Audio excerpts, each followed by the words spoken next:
কিয়ামত, এই কিয়ামত সম্পর্কে কি এই কাফের মুশরিকগুলি আপনাকে প্রশ্ন করে? আল্লাযীনা হুম ফীহি মুখতালিফুন, তারা এই কিয়ামত নিয়ে যে ঠাট্টা বিদ্রূপ করছে, কাল্লা সায়ালামুন, অবশ্যই কিয়ামত আসবে, সুম্মা কাল্লা সায়ালামুন, অবশ্যই কিয়ামত আসবে, এতে কোনো সন্দেহ নাই। খেলা ফাইনাল একদিন হবে, সেদিন সব জাড়ি জড়ি নেতামি দুনিয়ার জমিনে শক্তি এইগুলি সব দুনিয়ার জমিন থেকে আমি কাটিয়ে দেবো। কথা কোন ঠিক না বেঠিক? এটা হলো খবরের নিউজ হেডলাইন। তাহলে দুনিয়া ধ্বংস হবে, এতে কোনো সন্দেহ নাই। এখন আসেন, এই কোরআনুল কারীম আল্লাহ তাবারাক ওয়া তাআলা নাযিল করলেন, এর মধ্যে 114টা সূরা আছে। প্রত্যেকটা সূরা, প্রত্যেকটা আয়াত নাযিলের পেছনে কারণ আছে না নাই? তাহলে এই সূরা নাবা যে আল্লাহ নাযিল করলেন, এর পেছনেও কারণ আছে না নাই? তাহলে সূরা নাবা নাযিল হয়েছে মক্কায়। কোন জায়গায়? মক্কায়। নবী করিম সাল্লাল্লাহু আলাইহি ওয়াসাল্লামের হিজরতের পূর্বে মক্কায় যে সূরা নাযিল হয় তাকে বলে মাক্কি সূরা। মদিনায় হিজরত করে যাওয়ার পরে মক্কা এবং মদিনায় যেখানেই নাযিল হোক এটাকে বলে মাদানী সূরা। সূত্র হচ্ছে হিজরতের আগে আর হিজরতের পরে। সেই সূত্র অনুসারে এই সূরাটা নাযিল হয়েছে মক্কায়, আল্লাহ তাবারাক ওয়া তাআলার মাক্কি জীবনে নাযিল হয়েছে। এখন কেন নাযিল হলো এইটা বলে আমি ব্যাখ্যায় ঢুকবো ইনশাআল্লাহ। ভালো করে লক্ষ্য করুন, মক্কা নগরীতে যখন আল্লাহর নবী এই দ্বীনের দাওয়াত দেন, সবাই কি আল্লাহর ওলি ছিল মনে হয়? কথা না বলে বুঝি কি করে? মক্কা নগরীতে নবী করিম সাল্লাল্লাহু আলাইহি ওয়াসাল্লাম যখন দ্বীনের দাওয়াত দেন, তখন এই সময়টাকে ইতিহাসবিদগণ বলেছেন আইয়ামে জাহিলিয়া, মূর্খতার যুগ, বর্বরতার যুগ, অন্ধকারচ্ছন্ন যুগ। এই যুগের মানুষগুলো বডি স্ট্রাকচারে মানুষ থাকলেও তাদের স্বভাব চরিত্র ছিল হায়ানা, নিকৃষ্ট জানোয়ারের মতো। কথা বলেন ঠিক কিনা? দিন হলে ভোরের সূর্য উঠলে ভাই ভাইকে হত্যা করত, খুন রাহাজানি নিত্য নৈমিত্তিক ব্যাপার ছিল তাদের জন্য। এমনকি কারো পরিবারে যদি কন্যা সন্তান জন্মগ্রহণ করত, তাকে জীবন্ত পুঁতে ফেলা হতো মাটির মধ্যে। এমন পৈশাচিক জানোয়ারের আচরণ করত তারা। এমনকি দুনিয়ার জমিনে মেয়েদের কোনো সম্ভ্রমের সম্মান ছিল না। মেয়েদেরকে শুধুমাত্র দাসীবাদী হিসাবে ব্যবহার করা হতো, ভোগ্যপণ্য হিসাবে ব্যবহার করা হতো। ভালো করে লক্ষ্য করুন, এই নিকৃষ্ট জাতিটাকে, অশিক্ষিত জাতিকে শিক্ষিত করার জন্য, দুনিয়ার জমিনে এই অমানুষগুলোকে মানুষ করার জন্য, অন্ধকার থেকে আলোর পথে আনার জন্য নবী করিম সাল্লাল্লাহু আলাইহি ওয়াসাল্লামকে আল্লাহ রাব্বুল আলামিন 570 খ্রিস্টাব্দে এই মক্কার নগরীর অধপতিত মানুষগুলোকে জান্নাতমুখী করার জন্য আল্লাহ রাব্বুল আলামিন দুনিয়ায় পাঠান। কথা বলেন ঠিক কিনা? এখন এই মানুষগুলো যখন দাওয়াত পান, তখন তাদের কর্মপন্থা কি ছিল? কেউ দুর্গা, কেউ মানত, কেউ লাত, কেউ তুলসী গাছের পূজা, কেউ আগুনের পূজা করতেছে। আল্লাহ রাসূল ডাক দিয়ে বললেন, কখনো নয়, এই কাজ করা যাবে না। ইন্নাল্লাযীনা তাদউনা মিন দুনিল্লাহি ইবাদুন আমসালুকুম, একটা সৃষ্টি হয়ে আরেকটা সৃষ্টির সামনে মাথা নত করা যাবে না। মাথা যদি নোয়াতে হয়, ইবাদত যদি করা লাগে, আনিবুদুল্লাহ, একমাত্র আমার আল্লাহ তাআলার কাছে দুনিয়ার জমিনে মাথা নত করা লাগবে। চিল্লায়ে বলেন কথা ঠিক কিনা? এখন এই মক্কার কাফেরগুলি বলতে লাগলো, মুহাম্মদ, যদি ওই আল্লাহর ইবাদত না করি, মাথা নত না করি, তাইলে কি হবে? এবার আল্লাহ রাসূল ডাক দিয়ে বলছেন, কি হবে মানে কি? তোমরা যখন মারা যাবে, মারা যাওয়ার পরে আবার আল্লাহ তোমাদের জীবিত করে এই সময়ের হিসাব নিকাশ চুকায় দেবে। জোরে বলেন আল্লাহু আকবার। এখন তারা হাসতেছে, ঠাট্টা বিদ্রূপ করতেছে, মুহাম্মদ পাগল হয়ে গেছে। কি হয়েছে? পাগল হয়ে গেছে। কারণ আমরা দুনিয়াতে প্রাকৃতিক ভাবে এসেছি, আবার প্রাকৃতিক ভাবে চলে যাব। মরা পর্যন্তই আমাদের হিসাব নিকাশ শেষ। এরপরে কেউ আবার আমাদের তাজা করবে না, হিসাবও নেবে না। আল্লাহ রাসূল বলছেন, শোনো, এই বাহারতামি থাকবে না। দুনিয়া একদিন ধ্বংস হয়ে যাবে, সব চলে যাবে, আমার আল্লাহ তাবারাক ওয়া তাআলার কাছে ওঠা লাগবে। কথা বলেন ঠিক কিনা? দুনিয়া ধ্বংস হবে কি হবে না? এটা কোনো সন্দেহ আছে? সূরা জিলজালের মধ্যে আল্লাহ বলছেন, ইযা সুলজিলাতিল আরদু জিলজালাহা, পৃথিবী যখন কম্পিত হতে থাকবে, পৃথিবীর ভিতরে লুকায়িত সব সম্পদগুলি বের হতে থাকবে। পাহাড়গুলো ওজন আছে না নাই? এই পাহাড়গুলি তোলার মতো উঠতে থাকবে, আসমানগুলি ভেঙে পড়বে, সব খণ্ড বিখণ্ড হয়ে যাবে, লন্ড ভন্ড হয়ে যাবে, কিছুই থাকবে না। আল্লাহ রাব্বুল আলামিন কিয়ামতের ফাইনাল মায়ের যেদিন হবে, আল্লাহর জন্য বলছেন আম্মা ইয়াতাসালুন, ও নবী তারা তাদেরকে জানায় দেন তারা মৃত্যুর পরে জীবিত হবে, এই কথা বিশ্বাস করতেছে না। আমি এই দুনিয়াটা ধ্বংস করে দেব, ধ্বংসের পরে দুনিয়াটাকে লন্ড ভন্ড করে দিয়ে সব সৃষ্টিগুলো যখন মারা যাবে, এই শ্রেষ্ঠত্ব যাদেরকে দিয়েছিলাম মানুষ, তাদেরকে আমি আবার জীবিত করব, আর পুঙ্খানুপুঙ্খ রূপে হিসাবগুলি চুকায় নেব। কথা বলেন ঠিক কিনা? এখন কাফের মুশরিকগুলি বলতেছে এটা কোনোদিন স্বাভাবিক হয়? এই দুনিয়া ধ্বংস হবে, আমরা চলে যাব, আবার দুনিয়ার এই মানুষগুলোকে তাজা করবে, এটা একটা সাওয়াল খেলা, এটা গাজা করে একটা গল্প। জোরে কর না নাউজুবিল্লাহ। আল্লাযীনা হুম ফীহি মুখতালিফুন, তারা ঠাট্টা বিদ্রূপ করতে লাগলো নবীর সাথে। কার সাথে? নবীর সাথে। যে এটা একটা ভুয়া কথা, আমরা মারা যাওয়ার পরে দুনিয়ার জমিনে মরে যাবো, এরপরে আর কোনো কিছু হবে না। কিন্তু আল্লাহ রাব্বুল আলামিন বলছেন ফাইনাল মাল হবে। আম্মা ইয়াতাসালুন আনিন নাবাইল আযীম, সেই মহাপ্রলয় যেদিন হবে দুনিয়াতে আর কিছুই থাকবে না। এরপরে আল্লাহ রাব্বুল আলামিন সুন্দর করে ডাক দিয়ে বলবেন, দুনিয়াতে যখন মানুষ জিন ইনসান যত সৃষ্টি ছিল সব চলে গেছে, আল্লাহ রাব্বুল আলামিন এবার সুন্দর করে আজরাইলকে ডাক দিয়ে বলবে, আজরাইল আর কি আছে রে? আল্লাহ জানে না? কথা বলেন, আল্লাহ কি জানে কি জানে না? আল্লাহ পাক গর্ব করে বলবেন, আজরাইল আর কি আছে রে? এখনই আল্লাহ বলার কারণ আছে না নাই? মনে করেন আপনি 4 জনের সাথে মারামারি লেগে গেছে, আপনার ঘুষে 3 জন একবারে মাটি ফেলা দিয়েছেন, আর বাঁচে কয়জন? এখন আপনি জানেন আর একজন আছে, তারপরে বুক থাপড়াচ্ছেন,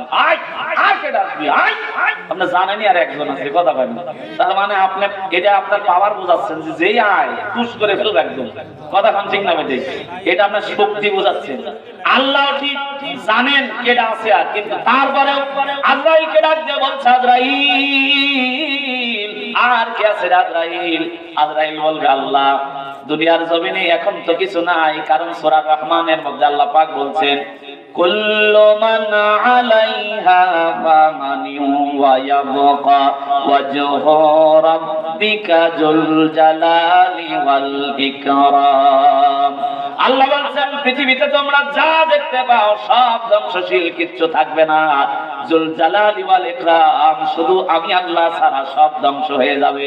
এখন আমি আল্লাহ ছাড়া বলতে ফেরেশতা আছে না নাই? এখন যখন কিছু নাই, আল্লাহর ঘোষণা আমি আল্লাহ ছাড়া কিছুই থাকবে না।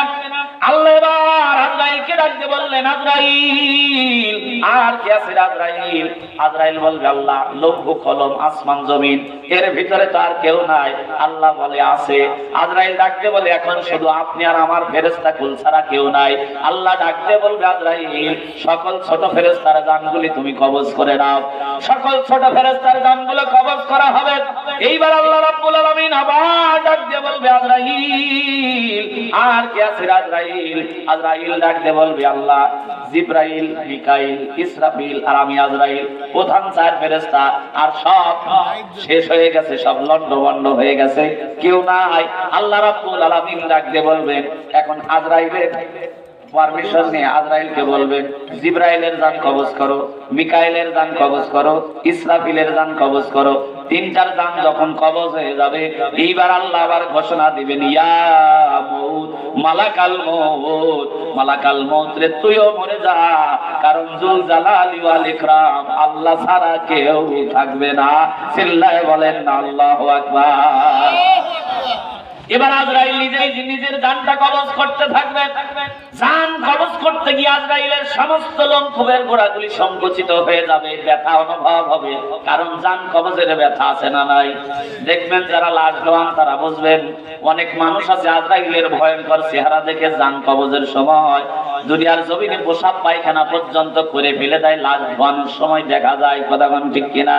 জান কবজের যে যাতনা, যে কষ্ট, আজরাইল এবার নিজের জানটা নিজেই যখন কবজ করতে থাকবে, সংকুচিত হয়ে আল্লাহকে ডাক দিয়ে বলবে, আল্লাহ আগে যদি জানতাম তাহলে জান কবজের দায়িত্ব কোনোদিন নিতাম না, এত কষ্ট জানলে আমি এই দায়িত্ব নিতাম না।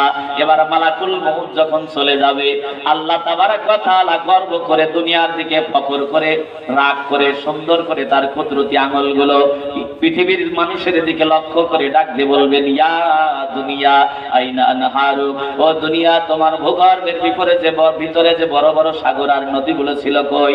কেউ আওয়াজ দেবে না। আল্লাহ আবার ডাক দিয়ে বলবে, ইয়া দুনিয়া আইনা আশজারু, তোমার ভূগর্ভের উপরে যে বড় বড় নদী আর সাগরগুলো ছিল, বড় বড় গাছপালাগুলো ছিল কাণ্ড বিশিষ্ট, সেগুলো কই? কোনো আওয়াজ আসবে না।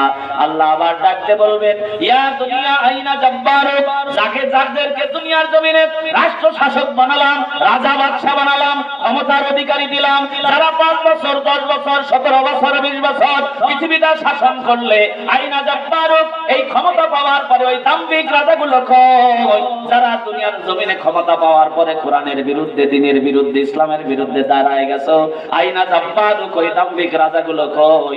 আর কোনো আওয়াজ আসবে না। আল্লাহ এবার নিজেই গর্ব করে নিজেই খুতবা দান করবেন, বক্তব্য প্রদান করবেন। লিমানিল মুলকুল ইয়াউম লিল্লাহিল ওয়াহিদিল কাহ্হার, আজকের রাজত্ব, আজকের আধিপত্য শুধুমাত্র আমি আল্লাহ তাআলার। এই জায়গায় কোনো গরম, কোনো ফোটানি, কোনো এই মাতবাড়ি চলে না। কথা বলেন ঠিক কিনা?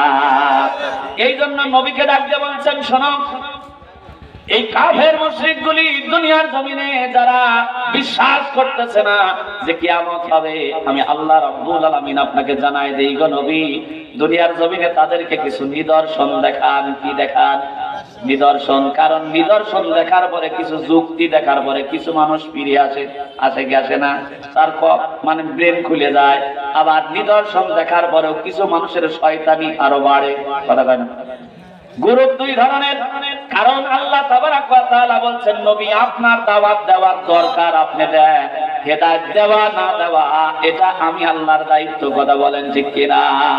কিন্তু কিছু কিছু সময় আজকে বাংলাদেশেও কিছু লোক বলে, আরে ওয়াজ মাহফিল দিয়ে লাভ আছে নাকি? কারণ বক্তার ওয়াজ শুনে কি মানুষ হেদায়েত হচ্ছে? আচ্ছা কোন হেদায়েত কি টেন্ডার লিছে বক্তা? হেদায়েত কি নবীর হাতে দিয়েছিল আল্লাহ? আল্লাহ রাসূলকে বলছিলেন আপনার কাম হলো দাওয়াত দেওয়া। কি দেওয়া? দাওয়াত দেওয়া। আপনি দেন, হেদায়েত দেব কি না দেব এই ইচ্ছা কার? ভালো করে লক্ষ্য করেন। তাহলে বক্তারও কাজ তাই। বক্তা আপনাদের ওয়াজ শোনাবে, এটা শুনে অনেক মানুষের মনে হতে পারে যে না নামাজ পড়া লাগবে, অনেক মানুষের মনে হতে পারে জালসায় বসা লাগবে। এখন হেদায়েতের টেন্ডার নিয়ে তো বক্তা ওয়াজ করতে বসে নাই। কথা কোন ঠিক না বেঠিক? এই জন্য আল্লাহ রাব্বুল আলামিন বললেন, নবী তাদেরকে দুনিয়ার জমিনে কিছু স্পেশাল নিদর্শন তাদেরকে দেখান, আর তাদেরকে বলেন অবশ্যই তাদেরকে আবার জীবিত করা হবে। এবার আবার কাফেরদের কাছে গেলেন, ডাক দিয়ে বলছেন, ও আমার বংশের মানুষগুলো, মক্কার মানুষেরা, যারা মূর্তি পূজা করো, যারা সূর্যের পূজা করো, যারা মানুষকে সিজদা করো, তাদেরকে বলছি অবশ্যই তোমাদেরকে মৃত্যুর পরে আমার আল্লাহ আবার তাজা করবে। তাজা করবার পরে তোমাদের কিন্তু হিসাব নিকাশ নেবে। আছে না নাই? সূরা আদিয়াতের শেষ অংশে আল্লাহ রাব্বুল আলামিন সুন্দর করে বলছেন, আফালা ইয়ালামু ইযা বুসিরা মা ফিল কুবুর ওয়া হুসিলা মা ফিস সুদুর ইন্না রাব্বাহুম বিহিম ইয়াওমা ইযিল লাখাবীর। আছে না নাই? ও নবী তাদেরকে জানায় দেন, আফালা ইয়ালামু ইযা বুসিরা মা ফিল কুবুর, মানুষগুলো যখন মারা যাবে, মারা যাওয়ার পরে ভিতরে যখন প্যাকেট হবে, আমি তাদেরকে আবার উঠায় বসাবো। এইবার বসানোর পরে ফেরেশতাদের জিজ্ঞাসা করতে বলবো, ওয়া হুসিলা মা ফিস সুদুর, দুনিয়াতে 40 বছর 70 বছর 60 বছর 100 বছর হায়াত পাইলি রে বান্দা, আমার জন্য কি করলি? এই জবাব আজকে কবরে দিয়ে যা। ওই সময় কবরে যদি মুনকার নাকির আপনাকে প্রশ্ন করে, এই কি হায়াত পালি আর কি করলি বল, তখন যদি আপনি কলার ঝাঁকানার কোন, এ মুনকার নাকির আমারে চিনো, আমি প্রধানমন্ত্রীর ডানহাত। কথা বলেন, ছাইড়ে দিবি? তখন যদি আপনি বলেন আমি কিন্তু বাংলাদেশের বিশাল একজন ভাইরাল বক্তা, হাজার হাজার ফ্যান ফলোয়ার আমার, তুমি লোক চেনো না, মুনকার নাকির যেখানে সেখানে প্রশ্ন করো, সাইডে দিবে? আবার আপনি যদি বলেন আমি বাংলাদেশের বিশাল বড় একজন পীর, আমারে চেনো না, তুমি মুনকার নাকির ছাড়বে না। আল্লাহ পরবর্তী আয়াতে কি বলছেন দেখেন, আল্লাহ পাক পরবর্তী আয়াতে বলছেন, ইন্না রাব্বাহুম বিহিম ইয়াওমা ইযিল লাখাবীর, তুই যে কত বড় বাটপার, তুই যে কত বড় সিটার, তুই যে কত বড় সন্ত্রাসী, সব খবর আমি আল্লাহর কাছে আছে। এই জায়গায় সুয়াসুরি বাটপারি চলবে না। কথা বলেন ঠিক কিনা?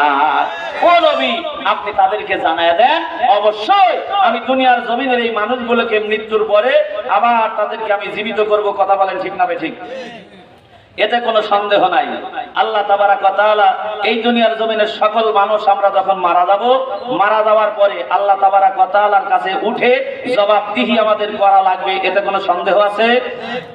আল্লাহ তাবারাক ওয়া তাআলা আমাদের সকলকে এই বুঝটুকুন দান করুক যে জবাব আল্লাহর কাছে দেওয়াই লাগবে। যদি দেওয়াই লাগে তাহলে মাহফিলে না বসলে এর হিসাবও আল্লাহ নেবে কি নেবে না? জোরে বলেন, নেবে কি নেবে না? নিঃসন্দেহে যাদের বিশ্বাস হয়েছে তারা বসে গেছে, না যাদের মনে হচ্ছে না কোনো জবাব টবাব নাই বাড়িতেই বসে থাকে, আবার এক গ্রুপ ল্যাবের তল থেকেই শুনতেছি, আছে না নাই? ও মনে করতেছে শোনা তো যাচ্ছে মাইকের আওয়াজ, এর জন্য ব্যবস্থা আছে না নাই? আছে। এখন এইটা কোরআন হাদিস অনুযায়ী আজকে জান্নাতের বাগান। কিসের বাগান? জান্নাতের বাগান। এই বাগানে ঢুকতে যদি আপনি ল্যাব ছাড়তে না পারেন, আপনার জন্য ব্যবস্থা আছে। যেহেতু একটু শুনতেছেন এই জন্য মায়ের একটু কমই হবে। আল্লাহ কিয়ামতের দিন বলবে তুই তো দূর থেকে শোনা বিলি, আর কথা হয় না। এখন আজকেও তোর জান্নাতে ঢোকা লাগবে না, যেহেতু তোর জান্নাতে ঢুকতে সমস্যা হলে আর ছাড়তে পারো নাই, আজকেও দূরে বসে জান্নাতের গন্ধ সহ ভিতরে ঢোকা লাগবে। তাহলে জান্নাতে ঢুকতে হলে জান্নাতের ভিতরে আসা লাগবে। কথা কোন ঠিক না বেঠিক? এই জন্য নবী করিম সাল্লাল্লাহু আলাইহি সাল্লামকে বলছেন অবশ্যই আমি তাদেরকে মরার পরে আবার তাজা করব। এখন কাফেররা কি বলতেছে জানেন?